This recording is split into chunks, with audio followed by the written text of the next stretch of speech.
আমাদের জীবনের সবচেয়ে দামি জিনিস হচ্ছে আমাদের ঈমান। সবচেয়ে দামি জিনিস কি? সাইয়েদনা বেলাল আল হাবাশি, উমাইয়া ইবনে খালাফ ওনার উপর অত্যাচারের স্টিম রোলার চালালো, কিন্তু ওনার অন্তর থেকে কালেমার বাণীটা ছিনিয়ে নিতে পারলো না। মুসা আলাইহিস সালামের উপর অনেক অত্যাচার চালিয়েছিল ফিরআউন, কিন্তু অন্তর থেকে ঈমানকে ছিনিয়ে নিতে পারে নাই। সাইয়েদনা বেলালকে উত্তপ্ত মরুভূমির মধ্যে শুইয়ে দেয়া হলো, পিঠ জ্বলে যাচ্ছিল, পুড়ে যাচ্ছিল।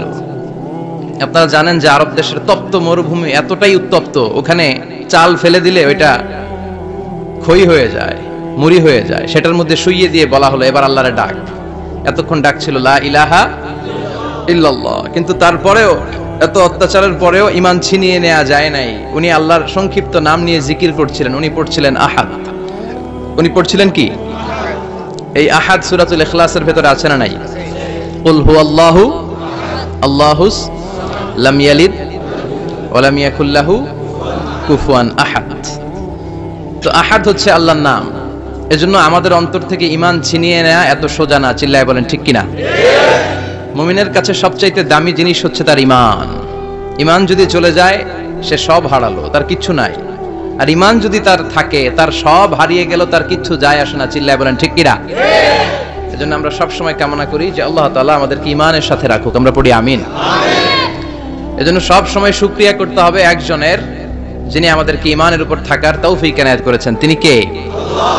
আল্লাহর শুকরিয়া কি কম কম না বেশি বেশি?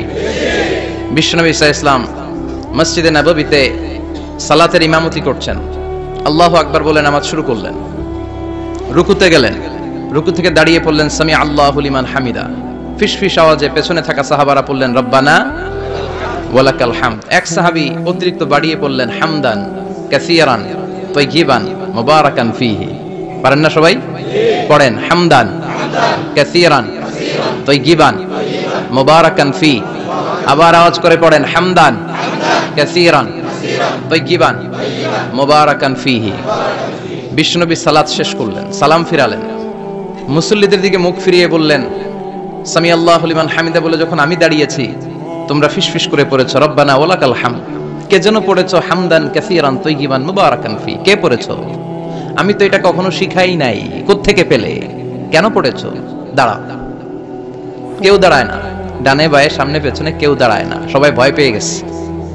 কি যেন কি হয়। বিশ্বনবী অভয় দিলেন, বললেন যে আমি কিছু বলবো না, দাঁড়াও। বিশ্বনবী অভয় দেওয়ার পর এক সাহাবী হাত তুলে দাঁড়িয়ে বললেন ইয়া রাসূলুল্লাহ আমি পড়েছি। বিশ্বনবী বললেন কেন পড়েছো? আমি তো এটা শিখাই নাই।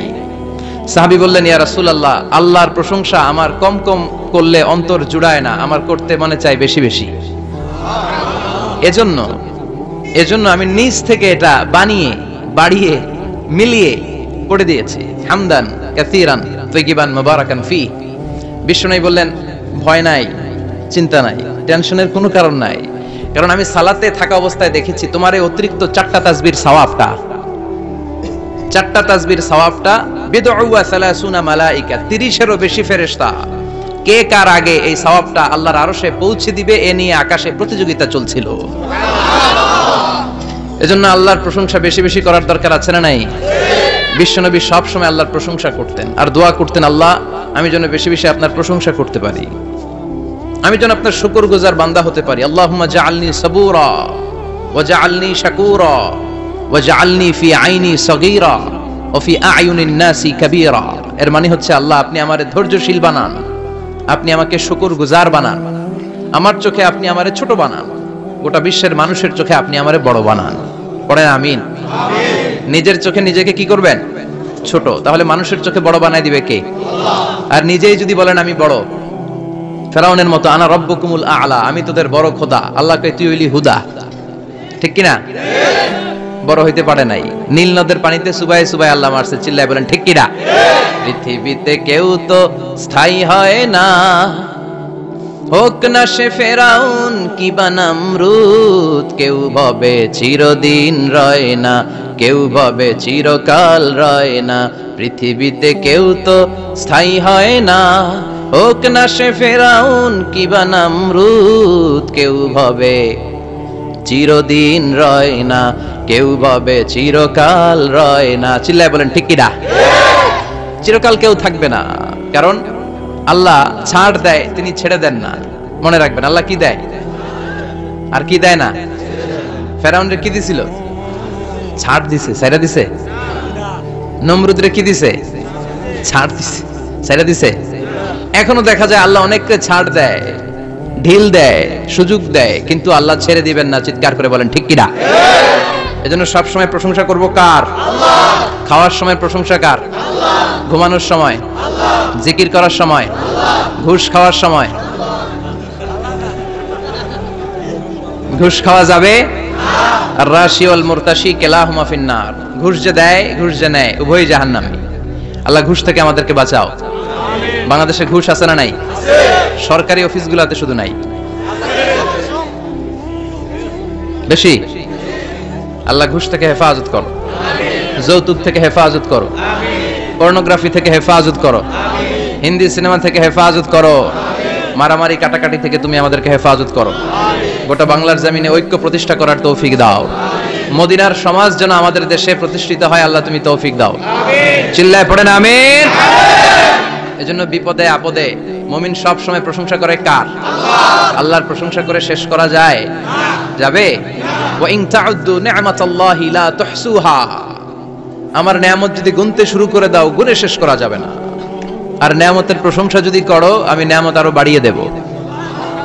আর যদি প্রশংসা না করো, তাহলে জেনে রাখো আমার শাস্তি বড় কড়া।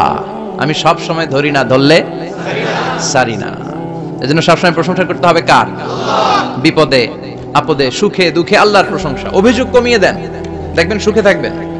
এইটা নাই, ওইটা নাই, এইটা পাই নাই, ওইটা পাই নাই, জীবনে এইটা হই নাই রে, ওইটা পাইলাম না রে, এরকম অভিযোগ করে দেদারসে অনেক এরকম লোক আছে না নাই? আছে। এরা অসুখী, এরা অসফল। সফল ব্যক্তিদের একটা গুণাবলী হচ্ছে এরা কমপ্লেইন করে কম, কমপ্লেইন করে কম, তারা শুকরিয়া করে বেশি। দে আর ভেরি গ্রেটফুল। তারা শুকরিয়া করে বেশি। এটা পাই নাই, ওইটা পাই নাই, এগুলো বলবেন না। কারণ আপনি যেটা পাইয়া খুশি না, অনেকে এটা পাওয়ার জন্য সংগ্রাম করে যাচ্ছে। আপনি এখন যেই জায়গাটাতে আছেন, এই জায়গাটাতে পৌঁছা অনেকে স্বপ্ন। আপনি এটা পেয়ে খুশি না, কিন্তু আপনার জায়গায় পৌঁছার জন্য অনেকে স্ট্রাগল করে যাচ্ছে, সংগ্রাম করে যাচ্ছে। আপনি যেই পজিশনে আছেন, শুধু এই পজিশনে আসাটাই অনেকের স্বপ্ন। তো শুকরিয়া করবেন না কেন? এজন্য সব সময় আমাদের বেশি বেশি শুকরিয়া করতে হবে কার? আল্লাহ। রব্বুল আলামিন বলেন, কুল লাউ কানাল বাহরু মিদাদান লিকালিমাতি রাব্বি লানাফিদাল বাহরু ক্বাবলা আন তানফাদা কালিমাতু রাব্বি ওয়ালাউ জিনা বিমিসলিহি মাদাদা। সাগরের জলকে কালি করে, গাছের পাতাকে খাতা করে, তোমার মহিমা লেখা শেষ হবে না, যদিও লিখি প্রভু জীবন ভরে। সাগরের জলকে কালি করে, গাছের পাতাকে খাতা করে, তোমার মহিমা লেখা শেষ হবে না, যদিও লিখি প্রভু জীবন ভরে। সাগরের জলকে কালি করে। চিল্লায় বলেন ঠিক কিনা। সব সাগর মহাসাগরের জল যদি কালি হয়ে যায়, কি উপমা দিলেন আল্লাহ। সব সাগরের পানি যদি কালি হয়ে যায়, সব গাছের পাতাও যদি খাতা হয়ে যায়, আর সাগরের জল নামক কালি দিয়ে গাছের পাতা নামক খাতার উপরে যদি আমি আল্লাহর প্রশংসা তোমরা লিখতে শুরু করে দাও, সাগরের জল শেষ হয়ে যাবে, গাছের সব পাতাগুলো ফুরিয়ে যাবে, আমি আল্লাহর প্রশংসা করে শেষ করা যাবে না। সুবহানাল্লাহ বাড়িতে যায় বলবেন সুবহানাল্লাহ। সাগরের জল, চারটেখানে কথা। কয়টা সাগর দেখছেন আপনি? কয়টা সাগর ঘুরছেন? প্রশান্ত মহাসাগর দেখছেন আপনি? আটলান্টিক মহাসাগর দেখেছি আমরা? দেখি নাই। প্রশান্ত মহাসাগরের বিশ্বনবী বলতেন, ইন্না ফিল জাসাদি মুদগা, দেহে একটা গোশতের টুকরা আছে, ইযা সালুহাত সালুহাল জাসাদু কুল্লু, এই দেহের গোশতের টুকরা যদি ভালো হয়ে যায়, পুরো দেহটারে ভালো করে দেয় কে? আল্লাহ। এই দেহের গোশতের টুকরাটা যদি পচে যায়, পুরো দেহটারে নষ্ট করে দেয় কে? বিশ্বনবী বললেন, আলা ওয়াহিয়াল কলব, ওই টুকরাটার নাম হলো কলব। টুকরাটার নাম কি? এজন্য কলবের মধ্যে আল্লাহর জিকির বসাইতে হবে। কি বসাবেন? নাকি আয়না বসাবেন? আয়না বসায় না? আয়না বসাইয়া দে মোর দয়াল বাবা, কেবলা কাবা সব মুখস্থ। আয়না বসাইয়া দেমর, নবীর কলবে আয়না বসায় নাই নবী। সেদিন আবু বকর, ওমর ফারুক কেউ আয়না বসাইছে? আবু হানিফা, শাফিঈ এরা কলবের মধ্যে আয়না বসাইছে? বসাইছে জিকির। চিল্লায় বলেন বসাইছে কি? এজন্য আল্লাহ বললেন আলা বিযিক্রিল্লাহি তাতমাইন্নুল কুলুব। দুনিয়ার কোন জিনিস দিয়ে কলব ঠান্ডা হয় না, দুনিয়ার কোন জিনিস দিয়ে কলব পরিচ্ছন্ন হয় না। কলব শুধু পরিচ্ছন্ন হয় একটা জিনিস দিয়ে, লা ইলাহা লা ইলাহা ইল্লাল্লাহু মুহাম্মাদুর রাসূলুল্লাহ সাল্লাল্লাহু আলাইহি ওয়াসাল্লাম। তাহলে কোরআনের একটা কলব আছে, আমাদের দেহে যেমনি কলব আছে, প্রতিটা প্রাণীর যেমনি কলব আছে, অন্তর আছে, কোরআনেরও কলব আছে না নাই? কোরআনের কলবের নাম চিল্লায় বলেন, কোরআনের কলবের নাম। আবার বিশ্বনবী বলতেন ইকরাউ আলা মাউতাকুম সূরাত ইয়াসিন। তোমাদের মুমূর্ষ ব্যক্তিদের সামনে বসে সূরাত ইয়াসিন তেলাওয়াত করো। রূহ চলে যাবে, মৃত্যুর একেবারে দ্বার প্রান্তে দাঁড়িয়ে এই মুহূর্তে তার পাশে বসে পড়তে আরম্ভ করেন ইয়াসিন ওয়াল কুরআনিল হাকীম ইন্নাকা লামিনাল মুরসালিনা আলা সিরাতিম মুস্তাকিম। ওই ব্যক্তির ঈমানের মৃত্যু দান করে দিবে কে? মৃত্যুর কষ্ট হালকা করে দিবে কে? আবার বিশ্বনবী বলতেন রাত্রিবেলা যে ব্যক্তি একবার সূরাত ইয়াসিন তেলাওয়াত করে ঘুমাতে যায়, সকালবেলা নিষ্পাপ অবস্থায় তারে ঘুম থেকে জাগাবে কে? আল্লাহ। তাহলে এই সূরার মর্যাদা কম কম না বেশি বেশি? কলবুল কোরআন, এটা কোরআনের কলব, একবার পড়লে 10 পড়ার সওয়াব। আবার মুমূর্ষ ব্যক্তির সামনে বসে সূরা ইয়াসিন তেলাওয়াত করতে বলা হয়েছে, তাহলে মৃত্যুর কষ্টটা হালকা করে দেয় কে? আল্লাহ। আবার রাত্রিবেলা সূরা ইয়াসিন তেলাওয়াত করলে সকালবেলায় নিষ্পাপ বানায় দেয় কে? আল্লাহ। মনে থাকবে কোরআনের কলবের নাম কি? ভুলে যাবেন না তো? বেশি বেশি তেলাওয়াত করতে রাজি আছেন? সকাল সন্ধ্যা তেলাওয়াত করবেন তো? সূরা ইয়াসিন ছাড়াও এই সূরার অনেকগুলো নাম তাফসীর গ্রন্থে পাওয়া যায়। এই সূরার একটা নাম হচ্ছে সূরাতুল কাদিয়া। সূরাতুল তাকদি হাজাতা কারিইহা। যে সূরা তেলাওয়াত করে ওই তেলাওয়াতকারীর যে হাজত আছে, প্রয়োজন আছে, এই সূরার বরকতে আল্লাহ তার প্রয়োজন পূরণ করে দেয়। আমাদের জীবনে প্রয়োজন আছে না নাই? কার কাছে চাইবো? বিপদে পড়লে কারে বলবো? আমরা বিপদে পড়লে প্রথমে শেয়ার দেই ফেসবুকে। কোথায় শেয়ার? আগে শেয়ার দিব কার কাছে? মনে থাকবে? বিপদে পড়লে ফেসবুকে শেয়ার দিব না, বন্ধুরে শেয়ার করব না, বউয়ের কাছেও পরে শেয়ার করব, আগে শেয়ার করব কার কাছে? মনে থাকবে? এজন্য বিশ্বনবী বলতেন এই সূরার নাম সূরাতুল কাদিয়া, মানুষের হাজত পূরণ করে দেয়। এই সূরা তেলাওয়াত করে যদি আপনি আল্লাহর কাছে কোনো বিপদ থেকে পানা চান অথবা কোনো প্রয়োজন নিয়ে দোয়া করেন, সূরার বরকতে প্রয়োজনটা পূর্ণ করে দেয় কে? আল্লাহ। কেউ যেটা পারে না পারে কে? আল্লাহ। কেউ যেটা দেয় না দেয় কে? আল্লাহ। কেউ যেটা শুনে না শুনে কে? আল্লাহ। তাহলে পেলাম সূরাতুল কাদিয়া। আরেকটা নাম আছে সূরার, সেটা হচ্ছে সূরাতুল আযীমা, সুমহান সূরা। কি সূরা? সুমহান, আযীমা। এই আযীম আর আযীমা এই শব্দ দুইটা অনেক দামি, আল্লাহ যে কোনো জায়গায় ব্যবহার করেন নাই। বিশ্বনবীর চরিত্রের উপমা দিতে যে আল্লাহ আযীম শব্দ বলেছেন, তাই না? রব্বুল আলামিন বলেন ওয়া ইন্নাকা লাআলা খুলুকিন আযীম। ও নবী, সাধারণ কোন চরিত্র আপনারে আমি দেই নাই, আপনারে আমি দিয়েছি আযীম একটা চরিত্র, খুলুকুন আযীম। And verily indeed you are on a very good standard of character. অসাধারণ চরিত্র দিয়েছি। বিশ্বনবীর চরিত্র বুঝাতে যে আল্লাহ কি শব্দ ব্যবহার করেছেন? কথা বলে না, তাফসীর শিখে যেতে হবে। কোন শব্দ ব্যবহার করেছেন? আযীম। আবার আল্লাহ নিজের পরিচয় দিতে যে আযীম বলেছেন, ওয়ালা ইয়াউদুহু হিফযুহুমা ওয়া হুয়াল আলিয়্যুল আযীম। সুবহানাল্লাহ। আকাশ জমিনের নিয়ন্ত্রণ করতে যে আল্লাহ কখনো ক্লান্ত হয় নাকি?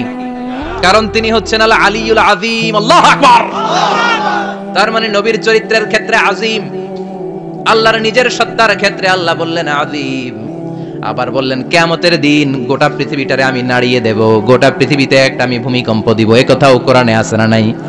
ইযা জুলজিলাতিল আরদু জিলজালাহা আল কারিয়াতু মাল কারিয়া। পুরো পৃথিবী কাঁপিয়ে দিব। এই কাঁপাকাঁপিটা ওই দিনের ভূমিকম্পটা কি অন্যান্য সময়ের ভূমিকম্পের মতো হবে? এই ভূমিকম্পকে আল্লাহ বলেছেন আযীম। ইন্না জালজালাতা সাআতি লা শাইউন আযীম। সেদিনের ভূমিকম্প সাধারণ কোনো আর্থকোয়েক নয়, সাধারণ ভাইব্রেশন না, এটা আযীম। আবার আল্লাহ এই কোরআনকেও আযীম বলেছেন, ওয়ালাকাদ আতাইনাকা সাবআম মিনাল মাসানি ওয়াল কুরআনাল আযীম। ও নবী, আমি আপনার নিত্য পাঠনীয় শব্দবাক্য সূরাতুল ফাতিহা দিয়েছি, সাথে সাথে কোরআনে আযীম দান করেছি। সুবহানাল্লাহ। তার মানে কোরআনের ক্ষেত্রে আযীম, কিয়ামতের ভূমিকম্প এটা আযীম, আল্লাহ নিজেও আযীম, বিশ্বনবীর চরিত্র আযীম। আবার এই সূরাটাও যেহেতু দামি, এজন্য এই সূরার নাম সূরাতুল আযীমা, সূরাতুল সুমহান সূরা। এটা যেন তেন সূরা নয়, এটা তো কোরআনের কলব। কলব ছাড়া মানুষ বাঁচে? হার্ট ফাউন্ডেশনে যেয়ে দেখবেন মানুষের কি অবস্থা। হৃদরোগ, হৃদয় যার নষ্ট, তার যে কত কষ্ট। এই যে কি পরানো লাগে এখন, রিং পরায়, এনজিওগ্রাম, এনজিওপ্লাস্টি করে আর্টারি ব্লক করে ফেলে। চর্বি, এত চর্বি আমরা খাই, এত গরুর গোশত আমরা খাই। মনে রাখবেন, যেই প্রাণীর পা বেশি ওইটার ভিতরে কোলেস্টেরল বেশি। মাছের কয় পা? হ্যাঁ, নাই, এখানে নাই, মাছের পাটা নাই, কোলেস্টেরল নাই। মুরগির কয় পা? জোরে বলতে হবে। তার মানে কিছু কোলেস্টেরল আছে না নাই? গরুর কয় পা? কোলেস্টেরল বেশি না কম? এবার কোন চিংড়ির কয় পা? সবচেয়ে বেশি কোলেস্টেরল কন্টেইন করে শ্রিম্প, প্রন, চিংড়ি। এজন্য এগুলো কম খাইতে হবে। তবে 40-এর আগে যারা আছেন ধুমায়া খান, 40-এর পরে এই যে মাটন, ল্যাম্প, ছাগলের গোশ, খাসির গোশ, চিংড়ি, এগুলো আপনার ডায়েট থেকে বাদ দিয়ে দিতে হবে। বুঝতে পেরেছেন? এজন্য এই সূরাটা যেন তেন সূরা নয়, এটা তো কোরআনের কলিজা, হার্ট, হৃদয়। এজন্য সূরাটা সূরাতুল আযীমা। সুবহানাল্লাহ পড়েন। তার মানে 1 নম্বরে পেলাম সূরাতুল কাদিয়াহ, 2 নম্বরে পেলাম সূরাতুল আযীমা, 3 নম্বরে এই সূরার আরেক নাম হলো সূরাতুল মুইম্মা। সূরাতুল মুইম্মা। মুইম্মার 2 অর্থ। এক অর্থ হচ্ছে এটার বরকতটা আম, সবার জন্য, যেই পড়ে সেই বরকত পায়, এজন্য মুইম্মা। আবার মুইম্মার আরেক অর্থ হচ্ছে যেই সূরা শত্রুকে অন্ধ করে দেয়। কি করে দেয়? এই সূরার প্রথম 9টা আয়াত যদি বিপদে পড়ে, শত্রুর কবলে পড়ে আপনি তেলাওয়াত করেন, শত্রুর চোখটারে অন্ধ করে দিবে কে? আল্লাহ। বিশ্বনবী মক্কা থেকে যখন মদিনায় যায়, হিজরতের সময় বিশ্বনবী সূরাতুল ইয়াসিনের প্রথম 9টা আয়াত তেলাওয়াত করলেন। তেলাওয়াত করে আল্লাহর নাম নিয়ে ঘর থেকে বের হলেন। আশেপাশে কাফেররা ঘুরে কিন্তু বিশ্বনবীরে দেখে না, সবাই খালি এরকম এরকম করে, ডানে বায়ে হাতায় বিশ্বনবীর সামনে দিয়ে যায়, কিন্তু কাফেরদের চোখ অন্ধ করে দিয়েছে কে? আল্লাহ। এজন্য কোরআন তেলাওয়াত করলে কাফেরদের চোখকে অন্ধ বানায় দেয় কে? আল্লাহ। এজন্য সূরার একটা নাম হচ্ছে সূরাতুল মুইম্মা। কি নাম? অন্ধ করে দেয়। তাফসিরে কুরতুবীর মুসান্নিফ ইমাম আল কুরতুবী, উনাকে জালিম বাদশা বন্দী করেছিল। ওনার তাফসিরে এসেছে উনি শক্তিশালী লোক ছিলেন, জেলখানা ভেঙে বাঁচার জন্য দিছে দৌড়। উনারেও ধরার জন্য জালিম বাদশার সৈনিকেরা ঘোড়া নিয়ে রওনা হয়েছে। উনিও দৌড়ায়, ঘোড়াও পেছন থেকে আসে। ওমিয়া মানুষ কি ঘোড়ার দৌড়ের সাথে পারে? উনি হাঁটতে হাঁটতে হয়রান হয়ে এক বালুর ময়দানে যে ধপাস করে পড়েছেন। ওরাও ঘোড়া দিয়ে এসে নেমেছে, কিন্তু আজীব তামাশা, উনি বালুতে ধপাস করে পড়েই সূরাতুল ইয়াসিনের প্রথম 9 আয়াত তেলাওয়াত করতে শুরু করেছেন। ওরা নিচে নেমে ডানে বায়ে সামনে পিছনে খালি খুঁজে, কিন্তু দেখে না, সামনেই কিন্তু বসা। ওদের চোখটা অন্ধ করে দিছে কে? আল্লাহ। বিশ্বাস হয়? ঈমান হয়? এজন্য বিপদে পড়লে সূরাতুল ইয়াসিনের প্রথম 9 আয়াত পড়তে রাজি আছেন? আল্লাহ তুমি তৌফিক দাও। আর জোরে পড়েন আমিন। এজন্য আল্লাহ চমৎকার ভাবে এই সূরাটা শুরু করে দিলেন। 2টা কাটা অক্ষর দিয়ে আল্লাহ বললেন, ইয়াসিন ওয়াল কুরআনিল হাকীম ইন্নাকা লামিনাল মুরসালিন আলা সিরাতিম মুস্তাকিম। পড়েন সুবহানাল্লাহ। ইয়াসিন। সূরাটা শুরু করলেন কি দিয়ে? এটা কি কোনো বাক্য? এটা কি কোনো শব্দ? এটা কি অক্ষর? 2টা। প্রথম অক্ষরের নাম, দ্বিতীয়টা আওয়াজ করে বলেন, প্রথম অক্ষরটার নাম, দ্বিতীয়টা। খুব চমৎকার না? বাক্য দিয়ে এই সূরাটা শুরু করে নাই। যেমন ইদা জুলজিলাতিল আরদু জিলজালাহা, এই সূরার প্রথম আয়াত, এটা একটা বাক্য না? আচ্ছা। ওয়াদ-দুহা ওয়াল-লাইলি ইদা সাজা, বাক্য না? কিন্তু ইয়াসিন, এটা কি কোনো বাক্য? এটা কি কোনো শব্দ? না, এটা কাটা 2টা অক্ষর। সুবহানাল্লাহ পড়েন। আল্লাহ 114টা সূরার প্রায় 29টা সূরা এরকম কাটা কাটা অক্ষর দিয়ে শুরু করেছেন। সুবহানাল্লাহ নাই? এই 29টা সূরা কখনো আল্লাহ একটা অক্ষর দিয়ে শুরু করেছেন, কখনো 2টা অক্ষর দিয়ে, কখনো 3টা দিয়ে, কখনো 4টা দিয়ে, কখনো 5টা দিয়ে। একটা অক্ষর দিয়ে আল্লাহ কোরআনের সূরা শুরু করেছেন। এরকম একটা সূরা বলেন, নুন ওয়াল কলামি ওয়া মা ইয়াসতুরুন। নুন, নুন দিয়ে সূরা শুরু হয়ে গেছে। তারপরে কফ, এক অক্ষর দিয়ে সূরা শুরু হয়ে গেছে। সুবহানাল্লাহ পড়েন। সুবহানাল্লাহ। এবার বলেন 2 অক্ষর দিয়ে সূরা শুরু হয়েছে এরকম সূরা বলেন। এত দূরে যান কেন? এটা আছে না নাই? ইয়াসিন, সুবহানাল্লাহ পড়েন। ইয়াসিন 2 অক্ষর দিয়ে, তারপরে হামিম। এবার 3 অক্ষর দিয়ে আল্লাহ সূরা শুরু করছেন এরকম, আলিফ লাম তাসিন মিম, আল্লাহু আকবার। আবার 4টা অক্ষর দিয়ে সূরা শুরু হয়েছে এরকম আছে না নাই? আবে সব কোন, আলিফ লাম মিম র, আলিফ লাম মিম সাদ আছে না নাই? আবার 5টা কাটা অক্ষর দিয়ে সূরা শুরু হয়েছে এরকম সূরাও আছে না নাই? সূরা মারিয়ামের শুরুতে কি আছে? কাফ হা ইয়া আইন সাদ, সুবহানাল্লাহ পড়েন। এরকম প্রায় 29টা সূরা আল্লাহ কাটা কাটা অক্ষর দিয়ে শুরু করেছেন, কোন বাক্য দিয়ে নয়, কোন শব্দ দিয়ে নয়, কি দিয়ে? হারফ দিয়ে। হারফ, এই হারফগুলোরে বলে হুরুফ আত-তাহজ্জি বা হুরুফ আল-মুকাত্তাআত, কাটা কাটা অক্ষর। মনে রাখবেন কোরআনের আয়াতগুলো 2 ভাগে বিভক্ত, একটা মুহকাম, একটা মুতাশাবিহ। মুহকাম মানে যেগুলোর অর্থ আমরা জানি, যেগুলোর ব্যাখ্যা আমরা জানি, যেটা ইন্টারপ্রিটেশন এক্সপ্লেনেশন আমাদের জানা আছে। আর মুতাশাবিহ আমরা অর্থ জানি না, আমরা ব্যাখ্যা জানি না, এটা দিয়ে আসলে কি বুঝাইছে আমরা কেউ জানে না। জানে একজন, চিল্লায় বলেন তিনি কে? আল্লাহ বলেন ওয়া ইন কুনতুম ফি রাইবিম মিম্মা নাযালনা আলা আবদিনা ফাআতু বিসূরাতিন মিন মিসলিহি ওয়াদউ শুহাদাআকুম মিন দুনিল্লাহি ইন কুনতুম সাদিকিন। আল্লাহ বললেন ও জাহেলি যুগের লোকেরা, শোনো শোনো, এত আরবি কবিতা বানাতে পারো, এত গল্প লিখতে পারো, আরবিতে এত নোবেল বানাতে পারো, উপন্যাস বানাতে পারো, আর্টিকেল লিখতে পারো, আমার নবীর উপর যে কোরআন আমি নাজিল করেছি এই কোরআনের ব্যাপারে অন্তরে যদি কোনো সন্দেহ থাকে, বাপের বেটা হলে পারলে কোরআনের মতো একটা সূরা বানিয়ে নিয়ে আসো। পারছে? কিয়ামত পর্যন্ত কেউ পারবে? বিশ্বনবী যেই জামানাতে এসেছিলেন ওই জামানায় আরবি ভাষা সাহিত্যের উৎকর্ষতা সাধিত হয়েছিল। আরবি ভাষার এতটা উৎকর্ষ পৃথিবী কখনো দেখে নাই। কবিতা, গদ্য, পদ্য, গল্প, উপন্যাস, রচনা, প্রবন্ধ, আর্টিকেলের শৈলাপ। এই ভাষা সাহিত্যিকদের চোখে আঙ্গুল দিয়ে আল্লাহ বুঝাতে চাইলেন, এত অর্থ করতে পারো, এত ব্যাখ্যা জানো, এত বড় বড় বুলিয়া ওড়াও, এত কিছু তুমি জানো, তাহলে বলো ইয়াসিন অর্থ কি? সুবহানাল্লাহ কইবেন না? তাইলে বল নুন অর্থ কি? কফ মানে কি? আলিফ লাম রা মানে কি? ফাবুহিতাল্লাযী কাফার। কেউ জানে না, কেউ উত্তর দিতে পারে না। কোন সুবহানাল্লাহ।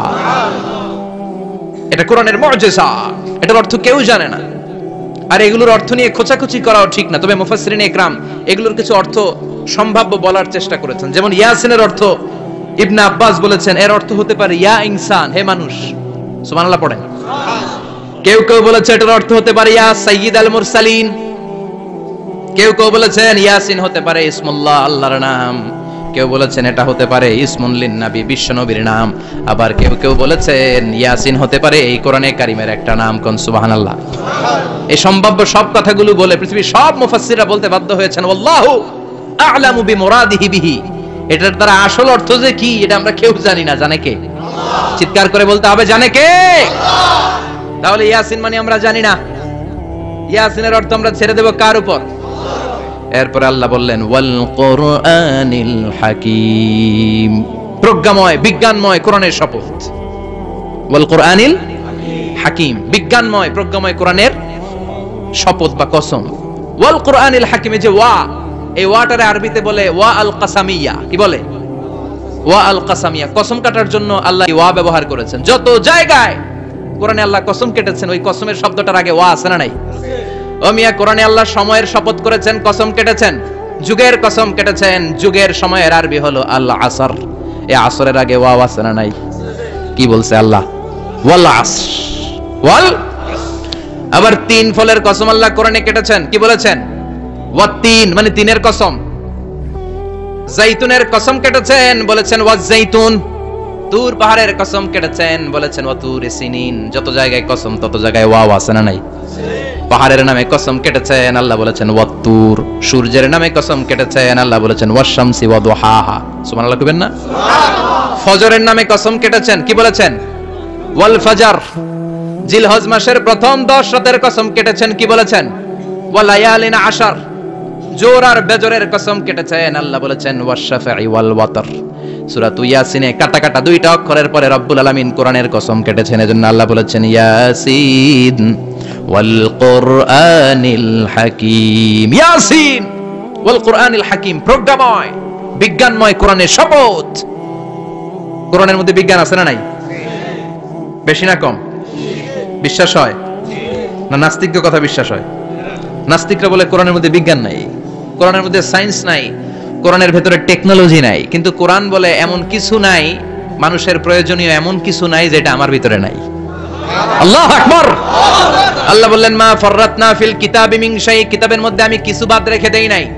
ইতিহাসের কথা বলেছি, পাতালপুরীর কথা বলেছি, ঊর্ধ্ব জগতের কথা বলেছি, মহাকাশের কথা বলেছি, cosmology, astrology, geology, zoology, botany, human anatomy, embryology, সবকিছুর কথা কোরআনের মধ্যে দিয়েছে কে? আল্লাহ। কোরআনের ভেতরে মানুষের কথা আছে না নাই?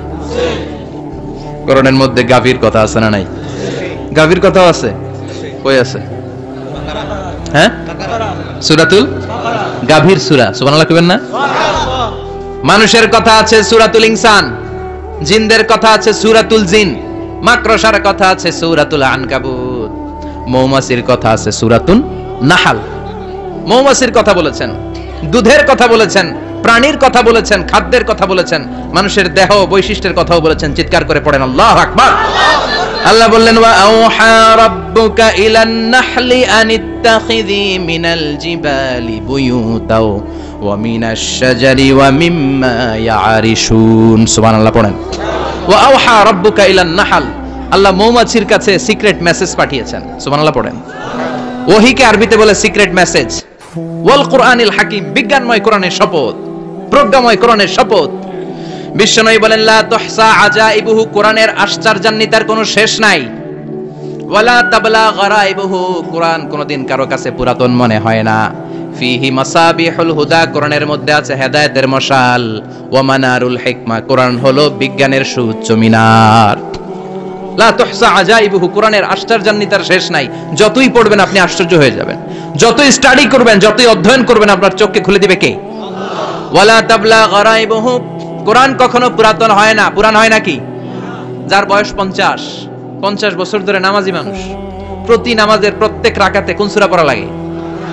তো 50 বছর যদি কেউ নামাজি হয়, তাহলে কত লক্ষবার উনি সূরা ফাতিহা পড়ছে উনি নিজে জানে? তারপরেও কোনোদিন কি মনে হয়েছে সূরা ফাতিহাটা একটু পুরান পুরান লাগে? আজকে কুল হুয়াল্লাহ দিয়ে শুরু করুন, কথা বলেন। পুরান লাগছে কোনোদিন? এত পড়ছে এটা, আজকে আর এটা না, আজকে আরেকটা, এরকম মনে হয়? ওয়ালা তাবলা গারাইবুহু, পুরান লাগে না। প্রতিদিন নতুন, প্রতিনিয়তই নতুন, অলওয়েজ নিউ, সব সময় নতুন। এজন্য বিশ্বনবী বললেন লা তুহসা আজাইবুহু, কোরআনের আশ্চর্যান্বিতার শেষ নাই। ওয়ালা তাবলা গারাইবুহু, কোরআন কখনো পুরাতন হয় না। ফিহি মাসাবিহুল হুদা, কোরআনের মধ্যে আছে হেদায়েতের মশাল। ওয়া মানারুল হিকমা, কোরআন হলো বিজ্ঞানের সুউচ্চ মিনার। সুবহানাল্লাহ। আল্লাহ বললেন ওয়া আওহা রাব্বুকা ইলান নাহাল, আমি মৌমাছির কাছে মেসেজ দিলাম, সিক্রেট মেসেজ। আনিত্তাখিযি মিনাল জিবালি বুয়ুতা, তোমরা পাহাড়ের মধ্যে তোমাদের বাড়ি বানাও, মৌচাক বানাও। ওয়া মিনাশ শাজার, গাছের মগ ডালে, বড় বড় ডালে তোমরা বাসা বানাও। ওয়া মিম্মা ইয়ারিশুন, উঁচু উঁচু জায়গায় মৌচাক বানাও, যাতে করে গ্রামের ছোট্ট ছেলেরা ঢিল মারতে না পারে। কোন সুবহানাল্লাহ। মৌমাছির আল্লাহ শিখাই দিছে। নিচু জায়গায় কোনোদিন মৌমাছির বাসা দেখবেন? নিচু জায়গায় সহজে নাগাল পাওয়া যায়, ধরা যায়। কথা কোন? ডাল বেয়ে মগ ডালে ওঠা লাগে মধু খাইতে চাইলে। চিল্লায় বলেন ঠিক কিনা? আল্লাহ সিক্রেট মেসেজ দিলেন আর বললেন আনিত্তাখিযি। আলেম যারা আছেন বলেন তো, ইত্তাখিযি এটা কি মুজাক্কারের সিগা না মুয়ান্নাসের সিগা? মুয়ান্নাস, মাশাআল্লাহ। এটা স্ত্রীবাচক শব্দ। আল্লাহ মৌমাছিকে যে মেসেজ করছে পুরুষ মৌমাছিরে কয় নাই, এটা নারী মৌমাছিরে কইছে। চিল্লায় এখন সুবহানাল্লাহ। এখন গবেষণা করে দেখা গিয়েছে, কার্ল ভন ফ্রিচ, একজন অস্ট্রিয়ান বিজ্ঞানী, উনি এটা নিয়ে গবেষণা করে 73 সালে 1973 তে নোবেল পেয়ে গেছে। এই আয়াতের উপর গবেষণা করে আল্লাহ কেমন করে সিক্রেট মেসেজ দিয়েছেন, কেমন করে মৌমাছি মৌচাকের বাসা বাঁধে, কেমন করে মধু আহরিত হয়, এটার উপর গবেষণা করে উনি একটা বই লিখেছেন, দ্য ডান্সিং বিজ। নেচে যাওয়া মৌমাছিগুলো, নাচতে নাচতে যেতে থাকা মৌমাছিগুলোর উপর একটা বই লিখে, দ্য ডান্সিং বিজ লিখে উনি নোবেল প্রাইজ পেয়েছেন এই মধুর উপরে। চিল্লায় পড়েন আল্লাহু আকবার। এখন কোরআনের আয়াত থেকে বোঝা গেল আনিত্তাখিযি মিনাল জিবালি বুয়ুতা, আল্লাহ নারী মৌমাছিকে বলেছেন মৌচাক বানাও, তোমাদের মধু রাখার জন্য বাসা বানাও। কার্ল ভন ফ্রিচ গবেষণা করে পেয়েছে মৌচাকের বাসা বানানো হয়, মধু আহরণ করা হয়, যেই মৌমাছিটা নেতৃত্ব দেয় এটা পুরুষ মৌমাছি নয়, এটা হলো মহিলা মৌমাছি। কোন সুবহানাল্লাহ। পুরো মৌচাকের মধ্যে মধু আহরণ, মধু নেওয়া, পুরো প্রসিডিউরটা সারার জন্য কোনো পুরুষ মৌমাছি লিডিং দেয় না, লিডিং দেয় একটা নারী মৌমাছি, স্ত্রী মৌমাছি।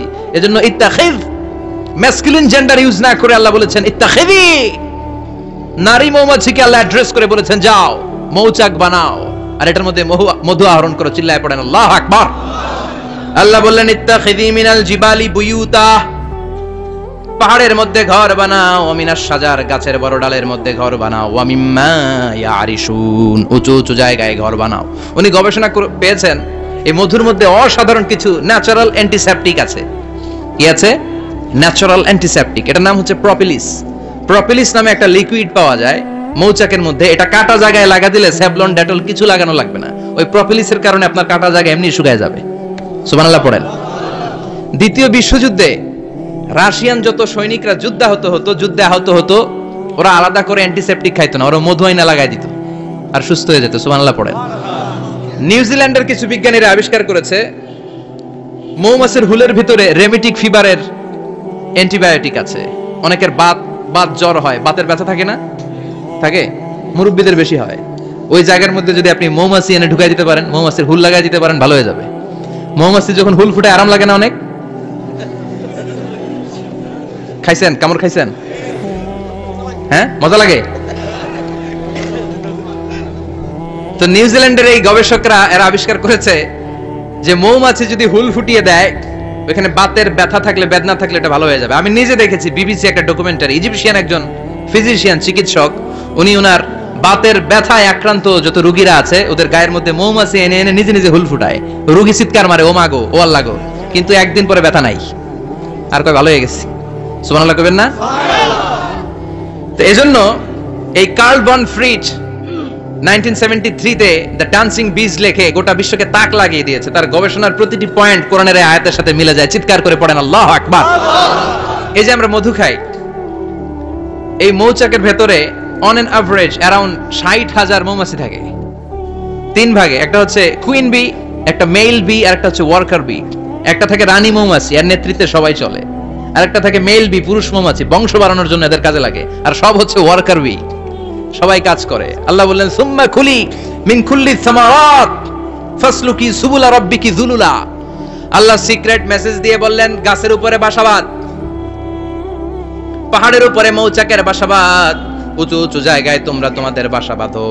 সুম্মা কুলি মিন কুল্লি সামারাত, এরপর এলাকার যত মিষ্টি মিষ্টি ফুল আছে, ফল আছে, ওখান থেকে রস নিয়ে আসো। সুবহানাল্লাহ। পুষ্পরস সংগ্রহ করে মধুগুলো, এটার বলে sweet nectar. They collect the sweet nectar from the flowers. এবং মধুর মধ্যে এত চমৎকার জিনিস থাকার কারণ হচ্ছে মৌমাছিগুলো ওই এলাকার সব ধরনের ফুল, ভালো ভালো সুগন্ধযুক্ত ফুল ফল থেকে রস নিয়ে আসে। তো ওই গাছগুলোর মধ্যে বনাজি গাছ আছে না নাই? ঔষধি গাছ আছে না নাই? এজন্য মধুরে বলা হয় সব রোগের ঔষধ। যত বনাজি ঔষধি গাছের নির্যাস আর পুষ্পরস আছে, সব আল্লাহ মধুর ভিতরে ঢুকায়া মধুকে আল্লাহ ন্যাচারাল ভ্যাকসিন বানিয়ে দিয়েছেন। চিল্লায়ে পড়েন আল্লাহু আকবার। আল্লাহ বললেন সুম্মা কুলি মিন কুল্লি সামারাত, সব ফল আর ফুল থেকে এই নেকটার পুষ্পরস নিয়ে আসো। ফাসলুকি সুবুলা রাব্বিকি যুলুলা, যেমন যেমন গিয়েছিলা পথ চিনায় আবার ফিরে আসো। ইয়াখরুজু মিন বুতুনিহা শারাব, এরপর তাদের পেট থেকে বের হয় শারাব। মুখতালিফুন আলওয়ানু, এক একটা মধুর কালার হয়ে যায় এক এক রকম। কোন সুবহানাল্লাহ। সরষে ফুলের মধু একটু সাদা সাদা হয় না? আমি হচ্ছে মধু খাওয়ার পোক। আমি দেশে বিদেশে যেখানে গিয়েছি ফ্রেশ হানি আমি অনেক খুঁজেছি। ইয়ামানি একটা মধু পাওয়া যায়, ইয়ামানের সাওয়াহিলি এলাকায়, পাহাড়ি এলাকায়, একেবারে কুচকুচে কালো। আবার অনেক মধু আছে কিছুটা খয়েরি এবং হলুদ বর্ণের। কিন্তু সরষে ফুলের যে মধুটা, এটা অনেকটা সাদা। এই পুষ্পরস নিয়ে মৌমাছিগুলো মৌচাকের মধ্যে ঢেলে দেয় না, এগুলো খেয়ে ফেলে। প্রত্যেকটা মৌমাছির পেটের ভেতরে আল্লাহ দুইটা করে স্টোমাক দিয়েছে, পাকস্থলী। সুবহানাল্লাহ পড়ে। এটাই Karl von Frisch The Dancing Bees বইয়ের মধ্যে লিখেছে গবেষণায়, যে দুইটা পাকস্থলী। একটা পাকস্থলী দিয়ে মৌমাছি খায়, নিজে খেয়ে বাঁচে, আর একটা পাকস্থলী দিয়ে এই ফ্লাওয়ার নেক্টার, পুষ্পরস সংগ্রহ করে ওই পাকস্থলীতে রাখে। ওই পাকস্থলীর ভেতরে আল্লাহ একটা ন্যাচারাল এনজাইম দিয়েছেন। ওই এনজাইমের সাথে ওই পুষ্পরসটা মিক্সড হয়। তারপরে আরেকটা টিউব আছে, ওই টিউব দিয়ে মৌমাছি যে সেই বাসার মধ্যে মৌমাছি যে সেখানে সাপ্লাই করে দিয়ে আসে, মধু ঢুকিয়ে দিয়ে আসে। চিল্লায় পড়েন সুবহানাল্লাহ। তার মানে বিষয়টা এমন না ফুলের রস নিয়ে মৌচাকের দিয়ে আসলো, ফুলের রস সে নেয়, তার স্পেশাল একটা স্টোমাকের মধ্যে ঢুকায়, সেখানে এনজাইম দিয়ে পাচক রস দিয়ে আল্লাহ এটাকে সমৃদ্ধ করে দেয়, তারপর আলাদা একটা নল দিয়ে টিউব দিয়ে মৌচাকের ভেতরে ঢুকিয়ে দেয়। কোন সুবহানাল্লাহ। কি অসাধারণ পদ্ধতিতে আল্লাহ মধু বানালেন। আর কি সুন্দর মধু হাতের মধ্যে লয়া জিব্বা দিয়া সাটে আর গান গায়, মধু হই হই বিষাবাইলা। আছে না নাই? আল্লাহ শুকরিয়া নাই? মধু খায় আর গান গায়, মধু হই হই বিষাবাইলা, অনহারনে ভালোবাসার দাম নদিলা। আছে না নাই? ডাকাই এই মধু খেয়ে শুকরিয়া করতে হবে কার? চিৎকার করে বলেন শুকরিয়া করতে হবে কার? আল্লাহ বললেন ইয়াখরুজু মিন বুতুনিহা, এটা মধু সরাসরি চলে আসে না, ওর পেট থেকে বের হয়। মুখতালিফুন আলওয়ানুহু, বিভিন্ন রঙের মধু। আছে না নাই? ব্ল্যাক কালারের মধু হয়, হোয়াইট হানি হয়, অর্গানিক হানি হয়, ক্রিমড হানি হয়। কত ধরনের মধু যে আল্লাহ পৃথিবীতে রেখেছে তার ইয়ত্তা নাই। এরপর আল্লাহ বললেন ফিহি শিফাউন লিন্নাস, মধুর ভিতরে শিফা দিয়েছে কে? এজন্য বিশ্বনবীর খাদ্য তালিকার মধ্যে মধু আছে না নাই? বিশ্বনবী সুগন্ধযুক্তওয়ালা মধু খেতেন, দুর্গন্ধযুক্তওয়ালা কোনো মধু মুখে নিতেন না। সুবহানাল্লাহ। বিশ্বনবীর জামানায় মাগাফির নামে একটা মধু ছিল, দুর্গন্ধযুক্ত, এটা কখনো বিশ্বনবী মুখে নিতে চাইতেন না। সুগন্ধযুক্ত মধু সবসময় বিশ্বনবী খেতেন। বিশ্বনবীর স্ত্রীরা এই সুগন্ধিযুক্ত মধু বোতলের মধ্যে প্রিজার্ভ করে রাখতেন বিশ্বনবীকে দেওয়ার জন্য। বিশ্বনবী প্রাণ ভরে এগুলো পান করতেন। সুবহানাল্লাহ। বিশ্বনবী যে সমস্ত খাদ্যগুলো পছন্দ করতেন হাদিসে এসেছে, বিশ্বনবী রুটি খেতেন, খেজুর খেতেন, খেজুর, খেজুর চিনেন? বালাহ, তামার, দুধ খেতেন, এই মধু খেতেন, জব খেতেন, বার্লি খেতেন, লাউ খেতেন, রুম্মান, ডালিম ফল, আনার ফল, আনার চিনেন? আনার, এই আনার খেতে পছন্দ করতেন বিশ্বনবী। মাশরুম খেতেন, মাশরুম, মাশরুম চিনেন? ব্যাঙের ছাতার মতো। রেস্টুরেন্টে ইদানিং মাশরুমের স্যুপ পাওয়া যায়, এটা খাবেন। যাদের চোখের জ্যোতিতে সমস্যা, দৃষ্টিতে সমস্যা, খাবেন। হাদিসে এসেছে আল কামআতু মিনাল মান ওয়া মাউহা শিফাউন লিল আইন। মাশরুম হলো মান্না সালোয়ার মতো খাবার। মাশরুমের স্যুপ যারা খাবে, চোখের জ্যোতি যাদের কম, তাদের চোখের জ্যোতি বাড়িয়ে দিবে কে? বুখারীর বর্ণনা, কানা রাসূলুল্লাহ ইউহিব্বুল হালাওয়া ওয়াল আসাল, বিশ্বনবী মিষ্টান্ন খেতে বড় পছন্দ করতেন। আবার বিশ্বনবী বেশি বেশি মধু খেতে পছন্দ করতেন। সুবহানাল্লাহ। কোরআনে দুইটা জিনিসের ক্ষেত্রে আল্লাহ শিফা যোগ করেছেন, যে দুইটা জিনিসের সাথে সম্পৃক্ত হলে শিফা। এক হচ্ছে কোরআন পড়লে শিফা, অনুনাজ্জিলু মিনাল কোরআনি মা হুয়া। আবার কোরআনে এই আয়াতের ক্ষেত্রে বলা হয়েছে শিফা ফিহি শিফাউন লিন্নাস। এজন্য সাইয়েদানা ইবনে মাসউদ এই উম্মাহকে উদ্দেশ্য করে বলেছেন আলাইকুম বিশিফাইন, তোমাদের উচিত দুইটা জিনিস থেকে শিফা নেওয়া। এক হলো কোরআন, দুই হলো আসাল মানে মধু। কোন সুবহানাল্লাহ। কোরআন তেলাওয়াত করলে অসুস্থরে সুস্থ করে দেয় কে? সূরা ফাতিহা তেলাওয়াত করলে অসুস্থকে সুস্থ বানিয়ে দেয় কে? আবার মধু খেলে সুস্থ বানিয়ে দেয় কে? মধু খেয়ে প্রশংসা করবেন কার? নাকি মধু হই হই বিষাবাইলা বলবেন এগুলো কখনো? খাঁটি মধু খেতে হবে। খাঁটি মধু চিনার উপায় হচ্ছে এটাতে পিঁপড়া জমে না, এটা ফ্রিজে রাখলে জমাট বাঁধে না, এটাতে দুর্গন্ধ হয় না। এক গ্লাস পানির মধ্যে এক ড্রপ মধু ছেলে দিলে এটা পানির সাথে না মিশে একেবারে নিচে চলে যায়। খাঁটি মধু খেতে হবে। তাহলে ফিহি শিফাউন লিন্নাস, কত কিছু দিয়ে যে আল্লাহ এটাকে সমৃদ্ধ করেছেন। এটার মধ্যে গ্লুকোজ আছে, এটার মধ্যে সুক্রোজ আছে, ফ্রুকটোজ আছে, প্রোটিন আছে, মিনারেলস আছে, ক্যালসিয়াম আছে, ভিটামিন আছে। খাইলেই শরীর গরম হয়ে যায়। সুবহানাল্লাহ। এজন্য শীতকালে বেশি বেশি খাবেন, জাম্পাল লাগবে না। শীতকালে মধু খেয়ে রাত্রে বেলায় বের হবেন, আর মাফলার পেঁচিয়ে বের হওয়া লাগবে না। সুবহানাল্লাহ পড়েন। তার মানে আল্লাহ বললেন ইয়াসিন ওয়াল কোরআনিল হাকিম, প্রজ্ঞাময় বিজ্ঞানময় কোরআনের কসম। এরপরে আল্লাহ বললেন গোলাম ওয়া ইন্নালাকুম ফিল আনআমি লাইবরা, প্রাণীকুলের দিকে নজর করে তাকাও, প্রাণীকুলের মধ্যে আমি তোমাদের জন্য নিদর্শন রেখেছি। নুসকিকুম মিম্মা ফি বুতুনিহি, এই প্রাণীকুলের পেট থেকে একটা চমৎকার জিনিস আমি বের করে দেই, এটার নাম হচ্ছে দুধ। এটা কি?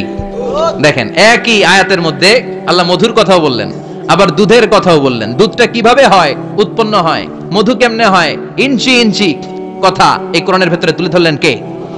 আল্লাহ বললেন মিমবাইনি ফারসিম ওয়া দামিল লাবানা, গোবর আর রক্তের মাঝখান দিয়ে আমি দুধ বের করি। সুবহানাল্লাহ পড়েন। আমরা যাই এই গাভীর ওলান টানা শুরু করি সকালবেলা বিসমিল্লাহ বলে, কিন্তু কেমনে যেটা আসে ওইদিকে নজর নাই। ডাকাত বিসমিল্লাহ বলে শুরু করে না, দুধ খাই আলহামদুলিল্লাহ পড়ে না। আছে না নাই? আল্লাহ বলেন মেকানিজমটা শোনো কেমনে আমি খাওয়াই। আল্লাহ বললেন মিমবাইনি ফারসিম ওয়া দামিল লাবানা, গোবর আর রক্তের মাঝখান দিয়ে আমি দুধ বের করে দেই। সুবহানাল্লাহ। গরু যে ঘাস খায়, এই ঘাস থেকে রক্ত হয় আর গরুর গোবর হয়। পেটের একদিকে থাকে গোবর, আরেক দিকে থাকে রক্ত। রক্ত দুর্গন্ধ, গোবরও দুর্গন্ধ। রক্তও নাপাক, গোবরও নাপাক, এই দুই নাপাক আর দুর্গন্ধের মাঝখান দিয়ে সুগন্ধযুক্ত দুধ বের করে দেয় কে?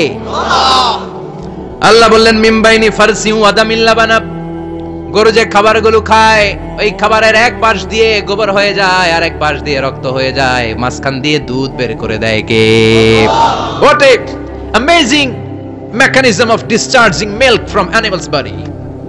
What a amazing mechanism. একদিক দিয়ে গোবর দুর্গন্ধ, আরেক দিক দিয়ে ঘাস খাওয়ার কারণে রক্ত হয়, মাঝখান দিয়ে দুধ বের হয়ে যায়। সুবহানাল্লাহ। আবার বাছুর ছাড়া দুধ পাওয়া যায় না। গাভী আছে কার কার? হাত তোলেন তো। বাছুর ছাড়া দুধ পাওয়া যায়? শুধু গাভী, বাছুর নাই, দুধ আসবে? আবার এই যে বিশাল বড় ওলান 20 কেজি দুধ দেয় প্রতিদিন, এই ওলান কাটলে দুধ পাওয়া যায়? এক ফোঁটা দুধও ওলানটা কেটে টুকরা টুকরা করলে আপনি পাবেন না। এটা আলাদা মেকানিজম। এটা ভিতর থেকে একটা নির্যাস, বাছুর নিয়ে দুইটা ঢু মারবেন, ওই নির্যাস দিয়ে দুধ বেরোতে থাকবে, গোবর আর রক্তের মাঝখান দিয়ে চিৎকার করে পড়েন আল্লাহু আকবার। এজন্য বিশ্বনবী বলতেন বেশি বেশি দুধ খাও। দুধ হলো সুষম খাদ্য। পৃথিবীতে আবিষ্কৃত যত খাবার আছে দুধের চাইতে ভালো খাবার আছে নাকি? কথা কন। মানুষ পানি খেয়ে 3-4 দিন বাঁচে জানেন, আর পানির মধ্যে লবণ দিলে 7-8 দিন বাঁচতে পারবেন, আর দুধ পাইলে আজীবন বাঁচবেন আপনি। দুধ খেয়ে যদি হজম করতে পারেন, দুধ খেয়ে হজম করতে পারলে আজীবন বেঁচে যাবেন। সুষম খাদ্য। বিশ্বনবী যে রাতে মেরাজে যাবেন, সিদরাতুল মুনতাহা পার হওয়ার পরে বিশ্বনবীর পরীক্ষা শুরু হলো। বিশ্বনবীকে বুখারীর বর্ণনা 3টা গ্লাস দেয়া হলো। কাদাহ ফিহি লাবান, এক গ্লাসের মধ্যে দুধ ছিল, ওয়া কাদাহ ফিহি আসাল, আর এক গ্লাসের মধ্যে ছিল মধু, আর এক গ্লাসের মধ্যে ছিল মদ। কাদাহুন ফিহি খামার। বিশ্বনবীকে 3টা গ্লাস দিয়ে বলা হলো নবী চুজ করেন কোনটা নেবেন। এক গ্লাসে মধু, আরেক গ্লাসে দুধ, আরেক গ্লাসের মধ্যে বিশ্বনবীকে দেয়া হলো মদ। বিশ্বনবী বললেন যে এই গ্লাসের ভেতরে দুধ আছে, আমি ওই পেয়ালাটা নিলাম। সাইয়েদনা জিবরাইল বললেন ইয়া রাসূলুল্লাহ আখাসতাল ফিতরা, আপনি যেমন নিছেন তেমন। সুবহানাল্লাহ কইবেন না? বিশ্বনবী দুধ খেতে পছন্দ করতেন, আর বিশ্বনবী বলতেন আলাইকুম বি আলবানিল বাকার, বেশি বেশি গরুর দুধ খাবা। ফা ইন্নাহা তুরাম্মু মিনাল আশজার, কেননা এটা সবুজ লতা পাতা ঘাস পাতার নির্যাস। গরু কি খায়? ঘাস খায় না? এই ঘাসের নির্যাস হচ্ছে দুধ। বিশ্বনবী বলতেন বেশি বেশি দুধ খাবা। ফিহি শিফার মধ্যে শিফা আছে, ফি লাবানিহা শিফা ওয়া লুহুমিহা দা, গরুর দুধে আছে শিফা, গরুর গোশতের মধ্যে আছে রোগ। সুবহানাল্লাহ কোন। কত বড় ফিলোসোফার বিশ্বনবী। বিশ্বনবী বলে গিয়েছেন গরুর দুধ বেশি খাও, কিন্তু গোশ বেশি খাইও না। আর আমরা গরুর গোশ পাইলে কোপায় ফেলাই। সাদা ভাত আর ঝাল গরুর মাংস যদি হয়, ওই যে অনেকের জিহ্বায় পানি চলে আসছে। সুবহানাল্লাহ কইবেন না? বিশ্বনবী বলতেন দুধ খাও, গোশ খাও কম। গরুর গোশত কম খাবা, গরুর দুধ বেশি খাবা। সুস্থ রাখবে কে? আল্লাহ। আবার বিশ্বনবী মায়েদেরকে বলেছেন ও মায়েরা, সন্তান হওয়ার পরে 2 বছর দুধ খাওয়াবা। আল্লাহু আকবার। ওয়াল ওয়ালিদাতু ইউরদি'না আওলাদাহুন্না হাওলাইনি কামিলাইনি লিমান আরাদা আন ইউতিম্মার রাদাআ। সন্তান যারা পেয়েছো মায়েরা, বোনেরা, 2 বছর দুধ খাওয়া সন্তানকে সুস্থ রাখবে কে? আল্লাহ। বাচ্চা ডেলিভারির পরপরই আল্লাহ তাআলা মায়ের বুকে একটা দুধ দেয়, এটাকে বলে শাল দুধ। এটা হচ্ছে বাচ্চার জীবনের প্রথম প্রাকৃতিক টিকা। সুবহানাল্লাহ কয় না? সুবহানাল্লাহ। এটা বেবির জীবনে ন্যাচারাল প্রাকৃতিক টিকা, প্রতিষেধক আল্লাহ দিয়ে দিয়েছে। আপনার বাচ্চাকে টিকা দিন, স্লোগান আছে না? 5টা-7টা টিকা দেয়া লাগে। প্রথম টিকাটা আল্লাহ নিজেই ফ্রি দিয়ে দিয়েছে। এটা শাল দুধের ভেতরে পাওয়া যায়। এজন্য বাচ্চাকে শাল দুধ খাওয়াতে হবে। তার ব্রেনের গ্রোথ হবে, সে শক্তিশালী হবে, সে দেশপ্রেমিক হবে, সে আল্লাহওয়ালা হবে। চিল্লা এখন ঠিক কিনা? যে মায়েরা বাচ্চারে দুধ খাওয়ায় ওই বাচ্চারা মায়েরে ভালোবাসে বেশি। আর যেই মা গুলো বাচ্চারে দুধ না খাওয়ায় আর ডানু খাওয়ায়, আর কি কি আছে? হরলিক্স আর সিরালেক, কমপ্লেট। যারা এগুলো খাওয়াবে, ডানু খাওয়াবে, যারা ল্যাকটোজেন খাওয়ায়, যারা বুকের দুধ খাওয়াতে চায় না কোনো কারণ ছাড়া, 2 বছর বাচ্চারে দুধ দিতে চায় না, এই বাচ্চাগুলো বড় হলে ওই মারে বৃদ্ধাশ্রমে দিয়ে আসবে। কথা কন, কথা কন। এজন্য মায়েরা, বোনেরা, সন্তান হলেই তাকে বুকের দুধ দিয়ে আল্লাহর পক্ষ থেকে যে টিকাটা, এই টিকাটা পেটের ভিতরে ঢুকাই দিতে হবে। চিল্লা এখন ঠিক কিনা? এটা হচ্ছে ন্যাচারাল টিকা। এজন্য আল্লাহ বললেন ইয়াসিন ওয়াল কোরআনিল হাকিম। ইয়াসিন, বিজ্ঞানময় কোরআনের শপথ। কোরআনের মধ্যে বিজ্ঞান আছে না নাই? অভাব নাই। কয়টা শুনবেন? আল্লাহ কসমোলজির কথা বলেছে, অ্যাস্ট্রোলজি কথা। কসমোলজি হচ্ছে সৃষ্টি তত্ত্ব। কসমোলজি কি? সবাই বলেন কসমোলজি কি? আল্লাহ বললেন আওয়ালাম ইয়ারাল্লাযীনা কাফারু আন্নাস সামাওয়াতি ওয়াল আরদা কানাতা রাতকান ফাফাতাকনাহুমা কাফেররা কি দেখে না মহাবিশ্বের সবকিছু একসাথে মিলে ঝিলে ছিল, বিশাল এক বিস্ফোরণের মাধ্যমে আমি মহাবিশ্ব তৈরি করেছি। সুবহানাল্লাহ। আদিতে শুরুতে কিন্তু সব আকাশ, বাতাস, জমিন, চন্দ্র, সূর্য, নক্ষত্র, গ্রহ, নিহারিকা পুঞ্জ, গ্যালাক্সি, ব্ল্যাক হোল সবকিছু মিলেমিশে একসাথে ছিল। এটার ঘনত্ব ছিল খুব বেশি। মহাবিশ্বের সবকিছু ছিল একটা বিন্দু। এটাকে বিজ্ঞানীরা নাম দিয়েছে দ্য সিঙ্গুলারিটি, মহা একত্ব। এরপর একটা প্রচন্ড বিস্ফোরণের মধ্য দিয়ে মহাবিশ্ব সৃষ্টি হয়েছে। এটার ওরা নাম দিয়েছে বিগ ব্যাং থিওরি। কি নাম? স্টিফেন হকিং সবচেয়ে বড় পদার্থবিজ্ঞানী ছিল। সে একটা বই লিখেছে, from the brief history of time, a brief history of time from big bang two black hole. সেখানে সে প্রমাণ করেছে কোরআনের এই আয়াত, কানাত রাতকান, মহাবিশ্বের সবকিছু একটা বিন্দু ছিল। চাঁদ, সূর্য, গ্রহ, তারা সবকিছু ছিল। কথা বলেন, সবাই বলেন, একটা মাত্র বিন্দু ছিল। আল্লাহ বলেন, don't the disbeliever observe that the heavens and earth were joined together, then I separated with a gigantic sound, explosion. সব একসাথে ছিল, চাঁদ, তারা, আকাশ, নদী, নালা সব একসাথে।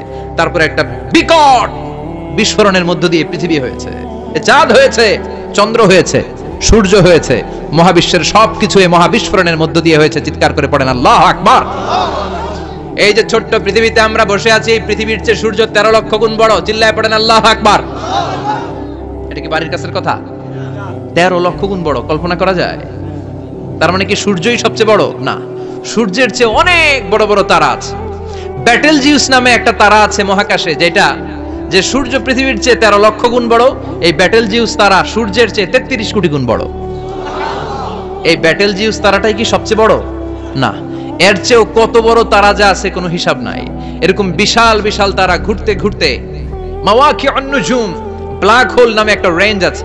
এই রেঞ্জের মধ্যে যদি ঢুকে যায়, ছোট্ট বাচ্চার মুখে চকলেট দিলে বাচ্চা যেমনি চকলেট চুষে খেয়ে ফেলে, এই বিশাল বিশাল তারাগুলো ব্ল্যাক হোলের মধ্যে ঢুকলে এক মুহূর্তের মধ্যে নিঃশেষ হয়ে যায়। চিল্লায় পড়েন আল্লাহু আকবার। এজন্য আল্লাহ বললেন, ফালা উকসিমু বিমাওয়াকিআন নুজুম, এই তারকা নিঃশেষ হওয়ার যে জায়গাটা, এই জায়গার কসম আমি কোরআনের মধ্যে খেলাম।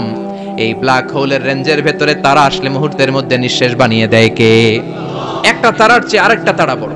এরকম হাজার কোটি তারা মিলে আমাদের গ্যালাক্সি। এই গ্যালাক্সির নাম হচ্ছে মিল্কি ওয়ে। কি নাম? আমাদের গ্যালাক্সির নাম কি? সবাই বলেন তো। Milky Way. কি নাম? এরকম একটা গ্যালাক্সি না, লক্ষ কোটি গ্যালাক্সি আছে। আমাদের গ্যালাক্সির পরে সবচেয়ে কাছের গ্যালাক্সির নাম অ্যান্ড্রোমেডা। কি নাম? এই অ্যান্ড্রোমেডা গ্যালাক্সি আমাদের গ্যালাক্সি থেকে 2.5 মিলিয়ন লাইট ইয়ার দূরে, মানে 25 লক্ষ লাইট ইয়ার। সুবহানাল্লাহ কইবেন না? আলোর গতি হচ্ছে পৃথিবীতে সবচাইতে বেশি বর্তমান সময় পর্যন্ত, জানেন? সেকেন্ডে কত মাইল? 1,86,000 মাইল। এক সেকেন্ডে আলো ছুটে 1,86,000 মাইল বেগে।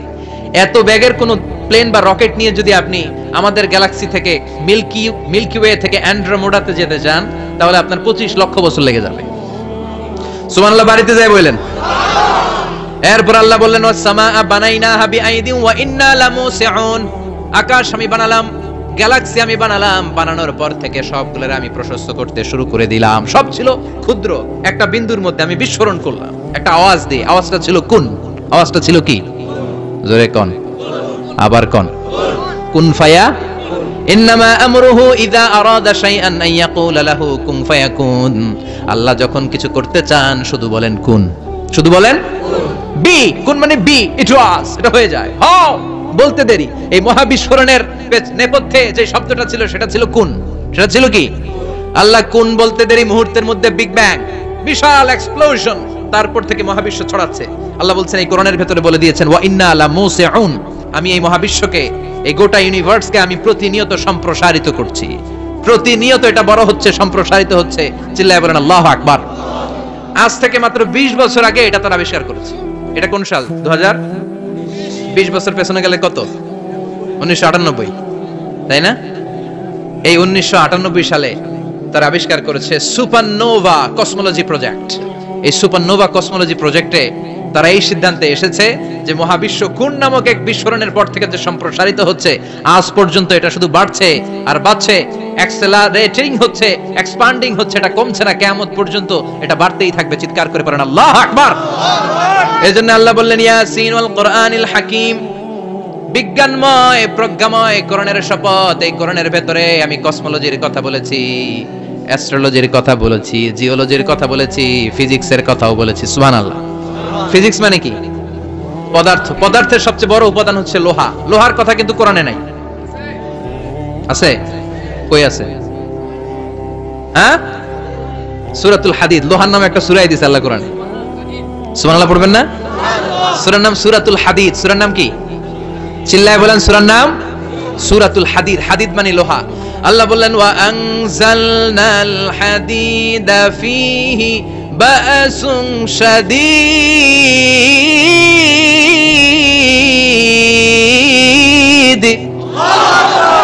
ওয়া আনজালনাল হাদিদ ফীহি বা'সুন শাদীদ, আমি লোহা নাজিল করলাম আর লোহার ভেতরে আমি ভয়ঙ্কর শক্তি ঢুকাইয়া দিলাম। সুবহানাল্লাহ। ফীহি মানাফিউ লিন-নাস, লোহার ভেতরে মানুষের জন্য অনেক কল্যাণ আছে। সুবহানাল্লাহ। লোহা ছাড়া পৃথিবীতে কিছু হয়? আংটি বানাতে লোহার দরকার আছে না নাই? ঘড়ি বানাতে, গাড়ি বানাতে, বাড়ি বানাতে, মোবাইল বানাতে, হেলিকপ্টার, প্লেন, রকেট, মাইকের স্ট্যান্ড। সুবহানাল্লাহ কোন? এমন কোন জিনিস নাই যেটার মধ্যে লোহা লাগে না। এজন্য আল্লাহ বললেন এই লোহার নামে আমি একটা সূরা ডেডিকেট করলাম, ওয়া আনজালনাল হাদিদ ফীহি বা'সুন শাদীদ। আমি লোহাকে নাজিল করেছি। আল্লাহ বলেছেন, খেয়াল করে শব্দটা শুনেন, ওয়া আনজালনাল হাদিদ, আমি লোহাকে উপর থেকে নাজিল করেছি। কি করেছি? কথা বলেন। তার মানে লোহা পৃথিবীতে ছিল না, নাজিল করছে কে? লোহা পৃথিবীতে ছিল? পৃথিবীতে ছিল। পৃথিবীতে থাকলে নাজিল করবেন কেন? এই যে কোরআনটা পৃথিবীতে আগে ছিল, নাজিল করছে কে? কোন ফেরেশতাকে দিয়ে? সাইয়েদনা জিবরাইল। কোন নবীর উপর? বিশ্বনবী মুহাম্মদুর রাসূলুল্লাহ। আল্লাহু আকবার। তার মানে এই ওহী পৃথিবীতে ছিল না, আল্লাহ উপর থেকে নাজিল করেছেন। নুজুল মানে উপর থেকে নিচের দিকে আসা। এই নুজুল শব্দ ব্যবহার করে আল্লাহ বললেন ওয়া আনজালনাল হাদিদ, লোহাকে আমি নাজিল করেছি। তার মানে লোহা পৃথিবীর উপাদান নয়, লোহা এসেছে উপর থেকে। কোন সুবহানাল্লাহ। বিজ্ঞানীরা, পদার্থবিদরা গবেষণা করে এটাই পেয়েছেন, লোহা আসলে পৃথিবীর না। লোহা পৃথিবীতে উৎপাদন করা হয় নাই। লোহার যে মলিকিউল, অণু আছে, লোহার একটা অণু তৈরি করার মতো ক্ষমতা পৃথিবীর নাই। ইভেন এই সৌরজগতের কোনো কিছু নাই। সূর্যের তাপে লোহা তৈরি হতে পারে। লোহার ছোট্ট একটা অণু তৈরি করতে কমপক্ষে 1 কোটি ডিগ্রি সেলসিয়াস তাপের প্রয়োজন হয়। তার মানে এটা পৃথিবীর কোনো উপাদান নয়, এটা আনজালনাল হাদিদ। আল্লাহ বলেন মহাবিস্ফোরণের কারণে গলিত অন্য কোন তারার ভেতর থেকে লোহার উপাদান আমি পৃথিবীর ভিতরে এনে ঢুকিয়ে দিয়েছি। তার মানে পদার্থের কথা কোরআনে আছে না নাই? সুবহানাল্লাহ কইবেন না? এরপরে বায়োলজির কথা আছে না নাই? বায়োলজিক্যাল অ্যাসপেক্ট অফ মাউন্টেইনস, কেমন করে পাহাড়ি রেঞ্জ তৈরি হলো, আছে না নাই? ওয়াজআলনাল জিবালা আওতাদা, পাহাড়কে আমি পেরেক মেরে দিয়েছি। ওমিয়া কাঠের ভেতরে যখন পেরেক মারেন, পেরেকের বেশিরভাগ অংশ কাঠের ভেতরে ঢুকে যায়, উপরে দেখা যায় সামান্য, ঠিক কিনা? তো লোহা যদি আল্লাহ পেরেক মারেন, উপরে যা দেখা যায় এটা সামান্য, আসল পাহাড় তো মাটির নিচে। সুবহানাল্লাহ কইবেন না? আসল পাহাড় কোথায়? পেরেক যদি কাঠের মধ্যে ঢুকিয়ে দেন, পুরো পেরেকটা কাঠে ঢুকে যায় না, উপরে দেখা যায় কদ্দুর? সামান্য। পাহাড়ের যা আপনি দেখেন এটা তো পেরেকের মাথা, পুরো পাহাড়টা আল্লাহ জমিনের ভেতরে ঘিরে দিয়েছেন। চিল্লায় পড়েন আল্লাহু আকবার। আবার আল্লাহ বললেন অমিনাল জিবালি জুদাদুম বিদু ওয়া হুমরুম মুখতালিফুন আলওয়ানু, আসনা নাই? ওয়া গারাবিবু সুদ, আল্লাহ বলেন নানা রঙের পাহাড় পর্বত মহাবিশ্বে আমি তৈরি করেছি। কোন পাহাড় হচ্ছে রক্তিম বর্ণের, কোন পাহাড়কে বানিয়েছি আমি কৃষ্ণ বর্ণের, কোন পাহাড়কে বানিয়েছি আমি শুভ্র বর্ণের, কোন পাহাড়ের রং কালো, কোনটা সাদা, কোনটা নীল, আছে না নাই? মহাবিশ্ব যখন তৈরি হয়েছে, পৃথিবীর মধ্যে 7টা টেকটনিক প্লেট তৈরি হয়েছে। 7 tectonic plates create the mountain range on earth. পৃথিবীতে এই পাহাড় তৈরির কারণ হচ্ছে 7টা প্লেট, এগুলোরে 7 টেকটনিক প্লেট বলে। এই প্লেটগুলোর কারণে পৃথিবীতে এই রং বেরঙের পাহাড় তৈরি হয়েছে। কত রঙের যে পাহাড় আছে, আরব বিশ্বে পাথরের পাহাড়, বাংলাদেশে মাটির পাহাড়, ব্রুনাই, সিঙ্গাপুর, ইন্দোনেশিয়াতে যদি যান আরেক ধরনের পাহাড়। চায়নার একটা শহর আছে গানজু সিটি, কি নাম? এই গানজু সিটিতে একটা পাহাড় আছে রেইনবো মাউন্টেন, ওখানে 7 রঙের পাহাড় পাওয়া যায় এক জায়গায়। সুবহানাল্লাহ কইবেন না? রেইনবো মানে কি? রংধনু। রংধনুর কয় রং? কথা কন। ছোটবেলায় আমরা মুখস্থ রাখতাম বেনিয়া সহকলা। বেতে বেগুনি, নিতে নীল, আতে আসমানি, শতে সাদা, হতে হলুদ, কতে কালো, লাতে লাল। সুবহানাল্লাহ নাই? মনে রাখার কি অসাধারণ পদ্ধতি। এই রেইনবো মাউন্টেন, রংধনুর 7 রঙের পাহাড় এক জায়গায় পাওয়া যায়। এখানে সাদা পাহাড়, এখানে সবুজ পাহাড়, এখানে নীল পাহাড়, ওখানে লাল পাহাড়, এখানে কালো পাহাড়, এই চায়নার গানজু সিটিতে আল্লাহ তাআলা 7 রঙের পাহাড় এক জায়গায় রেখেছেন। চিৎকার করে বলেন আল্লাহু আকবার। তার মানে বায়োলজির কথাও কোরআনের ভেতরে আছে না নাই? এরপর আল্লাহ বললেন কেমন করে আকাশ থেকে আমি পানি নাজিল করে, এটাও কোরআনে আছে না নাই? আমরা ছোটবেলা পড়েছি ওয়াটার সাইকেল, হাইড্রোলজিক্যাল সাইকেল, কেমন করে সূর্যের তীব্র তাপ সাগর থেকে পানিকে জলীয় বাষ্প করে উপসে নেয়, উপরে নিয়ে সেটাকে পুঞ্জীভূত করে দেয়, ঘনীভূত করে দেয়, মেঘ হয়ে যায়, সেখান থেকে ঝিরি ঝিরি বৃষ্টি পড়ে, আছে না নাই? আর ওই বৃষ্টির গান আমরা গাই, এই বৃষ্টি ভেজা রাতে তুমি চলে যেও না। ওই বৃষ্টি পেয়ে আল্লাহর কাছে দোয়া করে না? বিশ্বনবী বলেন রহমতের বৃষ্টির নিচে দাঁড়িয়ে কেউ যদি হাত তুলে দোয়া করে, ওই দোয়া কবুল করে কে? আবার আকাশের মধ্যে মেঘের ঘনঘটা দেখলে বিশ্বনবী পেরেশান হয়ে যেতেন, হয়রান হয়ে যেতেন, আর আল্লাহর কাছে বলতেন আল্লাহ এই মেঘ দিয়ে তুমি আমাদেরকে আযাব দিও না, তুমি আমাদেরকে গজব দিও না, তুমি আমাদেরকে শেষ করে দিও না, এই মেঘ থেকে তুমি আমাদেরকে রহমতের বৃষ্টি দাও। পড়ে না আমিন। বৃষ্টি দেখলে বিশ্বনবী বলতেন আল্লাহুম্মা সাইয়িবান নাফিআ ইয়া গাউসু আগিসনা গাউসান মুগীসান মারিআন নাফিআন গায়রা দার আজিলান গায়রা আজিল। হে আল্লাহ এই বৃষ্টি থেকে তুমি ঠান্ডা রহমতের পানি দাও। কি দাও? আল্লাহ মেঘে দে পানি দে, ছায়া দে রে তুহু আল্লাহ মেঘে দে। পড়েন আল্লাহ মেঘে দে পানি দে, ছায়া দে রে তুহু আল্লাহ মেঘে দে। এই ওয়াটার সাইকেলের কথা আল্লাহ বলেছেন। আলম তারা আন্নাল্লাহ ইউসজি সাহাবান, কাফের নাস্তিক যেগুলো সমাজের আবর্জনা খড়কুটা, ওরা কি দেখে না কেমন করে আমি বাতাসকে জলীয় বাষ্প করে আকাশে তুলি, বায়ুমণ্ডলে নিয়ে যাই, সুম্মা ইউআল্লিফু বাইনাহুম, জলীয় বাষ্পগুলারে তখন আমি ঘনীভূত করি, সুম্মা ইয়াজআলুহু রুকামান, এরপরে আমি মেঘে পরিণত করি, ফাতারাল ওয়াদকা ইয়াখরুজু মিন খিলালিহি, তারপর মেঘের ভেতর থেকে ঝিরি বৃষ্টি নাজিল করে কে? আবার আল্লাহ বললেন পানি থেকে আমি পৃথিবীর সব প্রাণগুলারে বানালাম, ওয়াজআলনা মিনাল মাই কুল্লা শাইইন হাইয়া ফালা ইয়াকিলুন, পানির ভেতর থেকে সব প্রাণের উৎপত্তি পৃথিবীর মধ্যে ঘটিয়ে দিয়েছে কে? বিজ্ঞানীরা স্বীকার করেছে পৃথিবীতে যত প্রাণ পাওয়া যায়, যত প্রাণের ব্লুপ্রিন্ট পাওয়া যায়, সব এসেছে পানি থেকে। চিৎকার করে বলেন কোথা থেকে? পানি নাই তো প্রাণ নাই, পানিও আছে প্রাণও আছে। কোন সুবহানাল্লাহ। বিজ্ঞানীদের ধারণা, তারা ধারণা করে বলেছে পৃথিবীর প্রথম প্রাণের নাম হচ্ছে অ্যামিবা। কি নাম? ওরা বলেছে এটা এককোষী জীব, it's a very small unicellular organism found ever in the world. পৃথিবীতে পাওয়া প্রথম এককোষী প্রাণীর নাম হচ্ছে অ্যামিবা। এটা এসেছে শৈবালের মতো, এরপরে জুপ্লাঙ্কটন, ফাইটোপ্লাঙ্কটন, ব্যাকটেরিওপ্লাঙ্কটন, একটার পর একটা স্পিসিজ প্রজাতি পৃথিবীতে ডেভেলপ করেছে। কোন সুবহানাল্লাহ। এই পানির কথা কোরআনের ভেতরে বলে দিল কে? এজন্য আল্লাহ বললেন ওয়াল কোরআনিল হাকিম, বিজ্ঞানময় কোরআনের শপথ। এই কোরআনটা বিজ্ঞানের ঠাসা, এই কোরআন আশ্চর্যের শেষ নাই, এই কোরআন কোনোদিন পুরাতন হয় না। এই কোরআনের ভেতরে আল্লাহ দিয়েছেন হেদায়েতের মশাল, আর কোরআনটাকে বানিয়েছেন বিজ্ঞানের সুউচ্চ মিনার। জোরে কোন সুবহানাল্লাহ। তার মানে কোরআনে আমরা কি পেলাম? দুধের কথা পেলাম, মধুর কথা পেলাম, কিভাবে ডায়েট করবেন সেটা আমরা পেলাম, আমরা কসমোলজি পেলাম, অ্যাস্ট্রোলজি পেলাম, বায়োলজি পেলাম, ফিজিক্স পেলাম, ওয়াটার সাইকেল পেলাম। এবার পাতালপুরীর কথার দরকার আছে না নাই? পৃথিবীর একেবারে গভীরতম গভীরে কি আছে এটা কিন্তু কোরআনে নাই। আছে। পৃথিবীর মাঝখানে যে উত্তপ্ত লাভা আর আগুন, এটা আপনারা জানেন? পৃথিবীর উপর দিয়ে আমরা ঠান্ডা পৃথিবীতে ঘুরে বেড়াই, কিন্তু এর ভিতরে কিন্তু আগুন, লাভা। আল্লাহ কোরআনের মধ্যে ফুটন্ত টকবগে সাগরের কসম খেয়েছেন। আল্লাহ বলেছেন ওয়াল বাহরিল মাসজুর,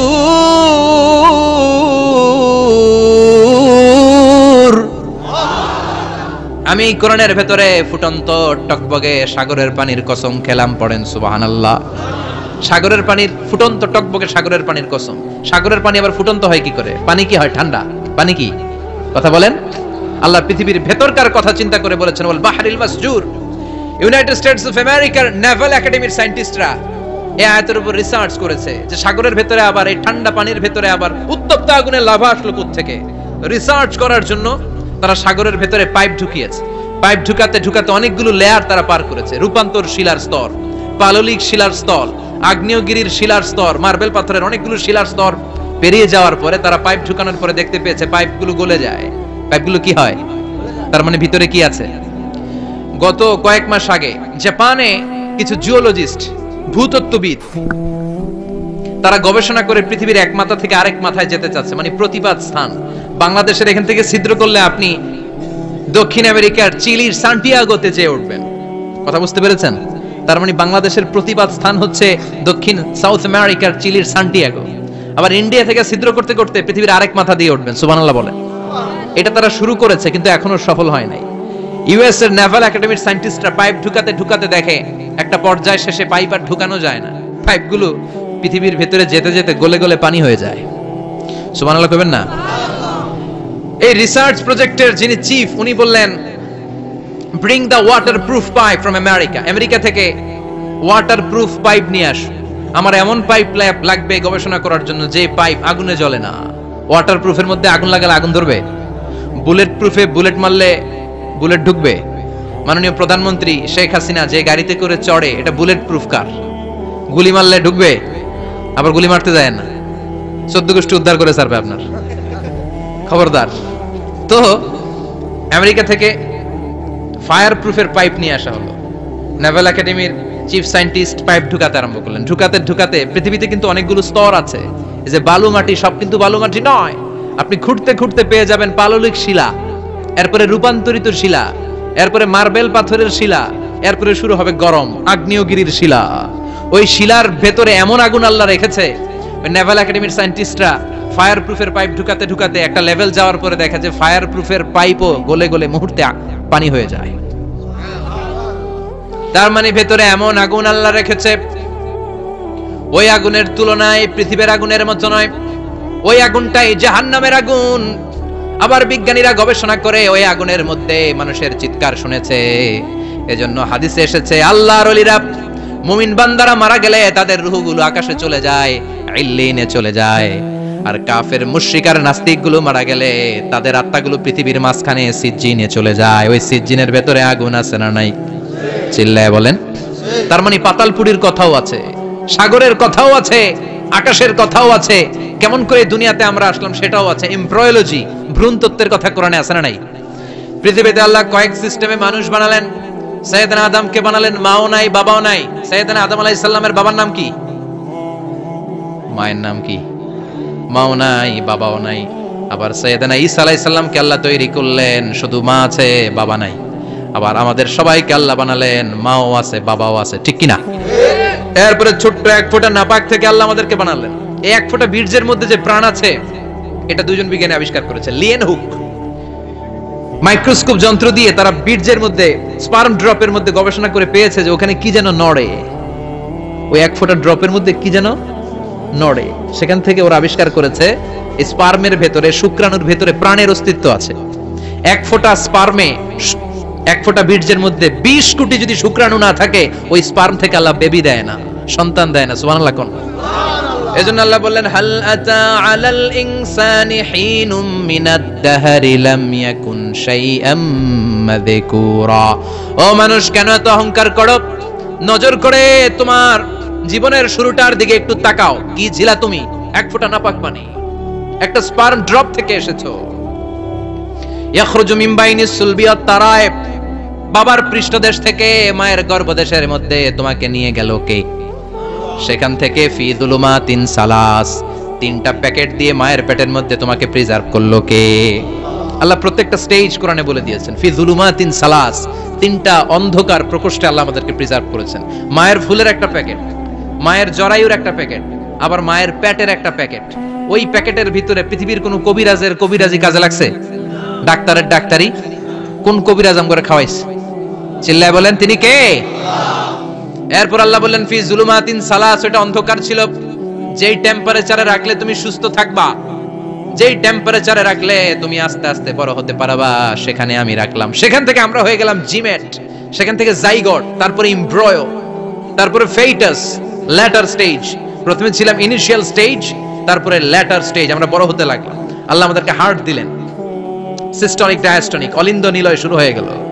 রুহুর ফুৎকার আমাদের হৃদয়ে ভরে দিল কে? আল্লাহ আমাদেরকে স্কেলিটন দিলেন, কঙ্কাল, স্পাইনাল কর্ড দিলেন, আমাদের স্কাল দিলেন, মাথার খুলি দিলেন, লাঞ্চ দিলেন, ফুসফুস দিলেন, গল ব্লাডার দিলেন। যেখানে যেটা ঠিক যেমন ভাবে দেয়া দরকার মায়ের পেটে থাকতেই সেটা দিয়ে দিয়েছে কে? এরপর 8 মাস আমরা মায়ের পেটে মারে কষ্ট দিলাম। ওই মুহূর্তে আমার মা আমার জন্য যতটা কষ্ট করেছে পৃথিবীর কেউ ওই খবর রাখে না। তোরে কোন ঠিক কিনা? বোঝা হয়ে গিয়েছিলাম, একটা বস্তা। আমরা প্রত্যেকে মায়ের পেটে ছিলাম একটা কি, এই বস্তা নিয়ে আমার মা খেতে যেত, ঘুমাতে যেত, এই বস্তাটা পেটে করে আমার মা রান্নাঘরে রান্না করত, একদিনও রান্না বন্ধ হয় নাই।